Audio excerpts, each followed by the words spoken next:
qual é a ordem correta de fazer as coisas numa reforma. E eu vou te contar, fazer uma coisa dessas no momento errado pode te dar muita dor de cabeça e custar muito caro pro seu bolso. Então fica até o final que eu vou te contar o que não fazer e o que pode dar errado caso você não siga a ordem correta na sua reforma.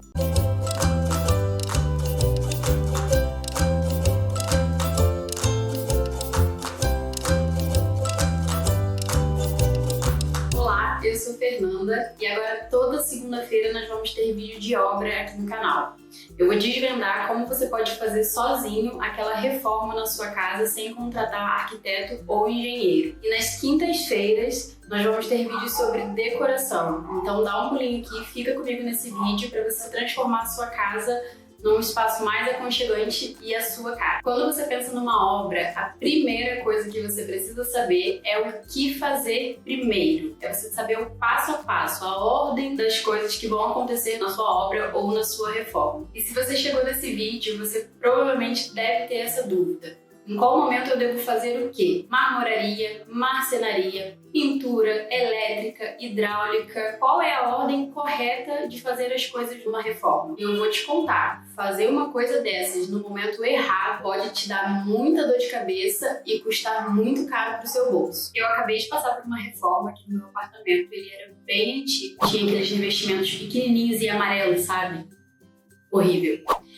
E eu transformei esse apartamento, hoje ele tá bem moderno, bem a minha cara, e eu fiz isso tratando diretamente com um pedreiro. Eu acredito que essa possa ser a realidade de muita gente por aí. E eu quero ajudar você a gerenciar a sua obra, seja diretamente com o pedreiro, com o eletricista, com o pintor, você possa gerenciar a sua própria equipe. Aqui na minha reforma eu cometi alguns erros, então fica até o final que eu vou te contar o que não fazer e o que pode dar errado caso você não siga a ordem correta na sua reforma. Antes de começar o passo a passo da sua reforma, eu queria te falar da importância do projeto. E eu não estou falando aqui de um projeto feito por um profissional, não. Estamos falando de como você pode gerir a sua obra sozinho.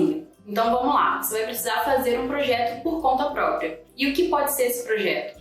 Você vai precisar de todas as medidas do seu espaço, tenha isso numa planta baixa, rabiscada por você mesmo. Você vai precisar de referências, você precisa saber qual é o estilo que você quer, quais são os revestimentos que você mais gosta. Então pesquise isso, pesquise referências, pesquise os nomes dos revestimentos que estão nessa referência, para você ter um direcionamento na hora de comprar o seu material e na hora de definir tudo isso com o pedreiro. Mas é claro, um profissional poderá te ajudar muito mais. Se você tiver condições, pague um profissional para fazer um projeto para você, mesmo que esse profissional não inclua o acompanhamento da obra. Normalmente, o acompanhamento da obra ele gera um custo a mais que a gente muitas vezes não tem condição de pagar. Então, peça pelo menos o projeto, tenha ali em mãos todos os detalhamentos que o profissional poderá te passar. Detalhamento de marcenaria, detalhamento de marmoraria, detalhamento de cores de tintas que você vai usar, detalhamento de todos os revestimentos que você vai usar, a paginação desses revestimentos. Então, tudo isso um profissional pode te dar em mãos para você conseguir acompanhar a sua obra de uma forma muito mais clara. E, claro, passar para o seu pedreiro, a pessoa que vai executar a sua obra, tudo que você quer conforme um projeto. Mas, se você não tiver condições de pagar um profissional para fazer um projeto para você, corra atrás e faça o seu próprio projeto através de referências. Você não vai ter a imagem 3D do seu espaço, mas você terá referências.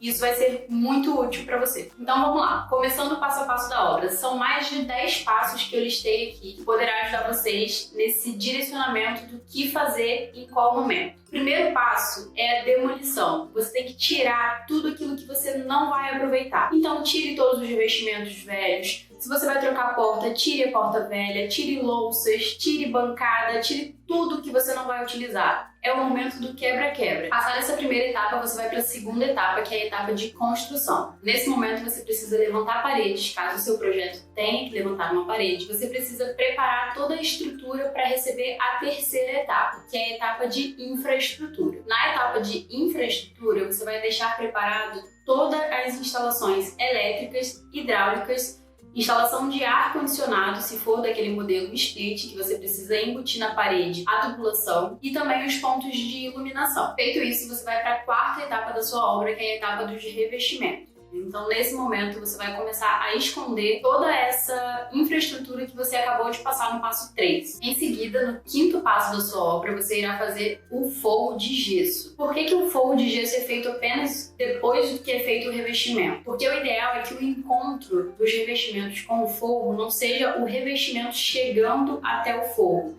e sim o forro chegando até o revestimento. Então, por esse motivo, o forro de gesso ele é feito após todos os revestimentos de parede estarem colocados. E aí, na sexta etapa da sua obra, você vai fazer a pintura. Mas calma, essa é só a primeira mão de pintura da sua reforma. E elas não são feitas no mesmo momento. Você vai fazer a primeira mão antes de estar com quase tudo pronto, e a segunda mão é só lá perto do acabamento para dar o retoque final. Se você fizer a sua pintura antes da marmoraria e da marcenaria, por exemplo, você pode ter que refazer toda ela. E da mesma forma, se você deixar para fazer a sua pintura no final de tudo isso, provavelmente você vai ter muito trabalho para encapar todos os seus móveis planejados, por exemplo, a bancada, ou você vai ter muito trabalho para limpar, porque vai ficar bastante respingo e sujeira nessas estruturas. Após essa etapa, você já colocou o seu forro de gesso ou drywall,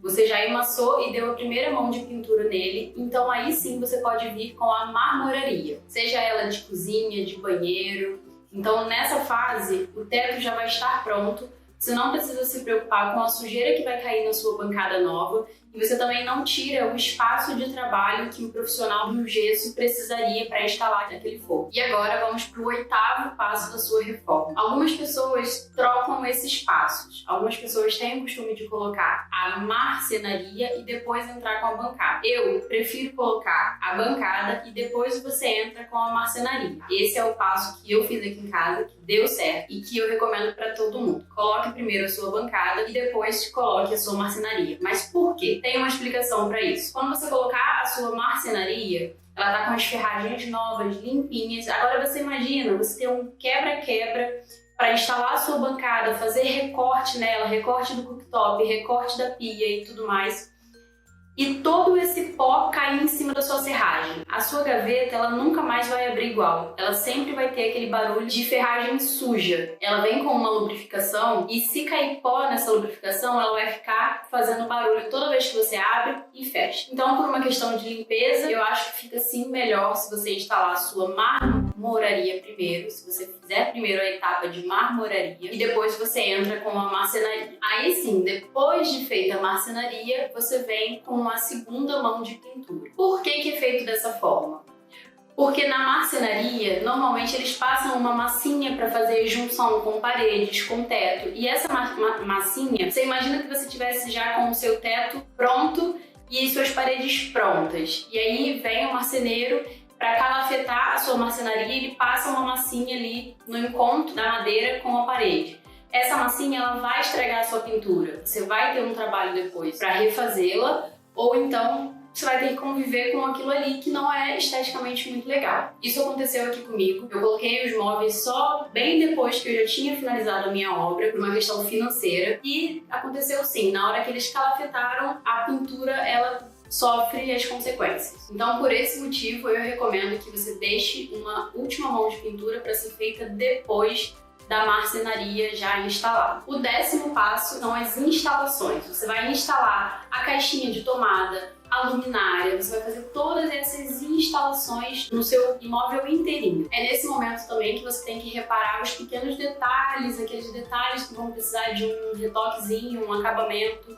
Então, nesse momento final, entra o acabamento e essas instalações. E o último passo, mas não menos importante, que é muito subestimado por aí, inclusive eu subestimei esse passo, é o da limpeza pós-obra. Aqui em casa, eu não fiz uma limpeza pós-obra muito pesada e até hoje eu convivo com resquícios de obra na minha casa. É um pininho de tinta em cima do revestimento, uma sujeirinha aqui de massa. Sempre tem. Existem empresas especializadas em limpeza pós-obra, então se você tem condição, se você precisa se mudar no dia seguinte de ter terminado a sua reforma, eu recomendo fortemente que você contrate uma dessas empresas porque elas vão fazer uma limpeza bem mais caprichada do que você faria em apenas um dia. Na obra do meu apartamento eu cometi alguns erros e aprendi muito com eles. Alguns deles eu convivo até hoje com pequenas coisas que poderiam ter dado certo, mas deram errado. A questão da limpeza foi uma das coisas que eu aprendi, porque vira e mexe eu ainda encontro aqui resquícios da obra. Como eu já mencionei para vocês também, a questão da pintura também foi um fator que serviu de grande aprendizado para mim. Por quê? Porque eu não fiz a pintura em duas etapas. Eu fiz a pintura num momento único. Depois da pintura, eu ainda entrei com marcenaria planejada. Eles tiveram que calafetar toda a marcenaria e essa massinha que eles passam estraga um pouco da pintura, então você acaba tendo que refazer. Outra coisa que também afetou um pouco a pintura do meu apartamento foi a instalação do rodapé. Eu instalei o rodapé e o piso vinílico depois que eu já tinha feito toda a pintura, as 2 mãos de pintura no meu apartamento. E com isso, quando ele colocou o rodapé, ele também precisa passar uma massinha para calafetar o rodapé. E feito isso, a parede também teve que ser repintada. Então eu tive um retrabalho nesse momento, quando eles instalaram o rodapé. Um outro ponto que serviu de grande aprendizado para mim, que foi um erro enorme da minha parte, foi ter instalado toda a parte de marmoraria antes do forro de gesso. Então eu posso te afirmar, se você seguir esse passo a passo que eu tô te dando, a sua obra vai ser um sucesso e você vai ter bem menos dor de cabeça. Então se organize, tenha sempre em mente o projeto que você quer, né? As suas referências, ou então um projeto feito por um designer de interiores, e acompanhe com o pedreiro todo esse passo a passo que eu tô te dando, com o eletricista, com o pintor, com o gesseiro. Tenha em mente o momento que cada pessoa irá entrar em ação. E se você gostou desse vídeo, manda ele para uma pessoa que irá realizar uma reforma em breve. Compartilha ele com seus amigos, familiares. E deixe o seu like aqui pra mim. A gente se encontra na quinta-feira com um vídeo sobre decoração. E na próxima segunda tem outro vídeo de obra.